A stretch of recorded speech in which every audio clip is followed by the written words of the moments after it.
તો અમદાવાદના ચંડોળામાં demolition part 2ની શરૂઆત થઈ ચૂકી છે અને પ્રોટેક્શન વોલ બનાવવાની પણ કામગીરી શરૂ કરવામાં આવી છે।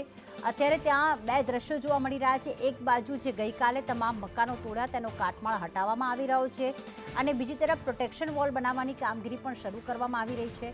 તળાવની બોર્ડર પર પ્રીકાસ્ટ સાથેની પ્રોટેક્શન વોલ બનાવવામાં આવી રહી છે। વોલની કામગીરી બાદ રેલિંગની કામગીરી પણ શરૂ થશે, જેના કારણે ફરી કોઈ ત્યાં ગેરકાયદેસર બાંધકામ ન કરી શકે।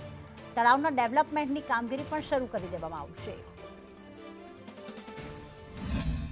એક તરફ ડિમોલેશનની કામગીરી ચાલી રહી છે તો બીજી તરફ કાટમાળ હટાવવાની કામગીરી અને જે પૂર્ણ થાય અને તુરંત જ આ વોલ પ્રોટેક્શન વોલ છે તે બનાવવાની કામગીરી છે તે હાથ ઉપર લેવામાં આવશે। અમદાવાદ મ્યુનિસિપલ કોર્પોરેશન દ્વારા આ કામગીરીનો પ્રારંભ છે તે કરી દેવામાં આવ્યો છે અને આજે આ ડિમોલેશનની કામગીરી પૂર્ણ થાય ને ત્યારબાદ જે કાટમાળ હટી જશે ને ત્યારબાદ તુરંત જ આ પ્રોટેક્શન વોલ બનાવવાની આગળની કામગીરી છે તે હાથ ઉપર લેવામાં આવશે ને આ પ્રોટેક્શન વોલ બની ગયા બાદ રેલિંગ બનાવવાનું આયોજન પણ અમદાવાદ મ્યુનિસિપલ કોર્પોરેશનનું છે, જેથી કરી અને ફરી એક વખત ચંડોળા તળાવ છે ત્યાં દબાણ ના થઈ જાય।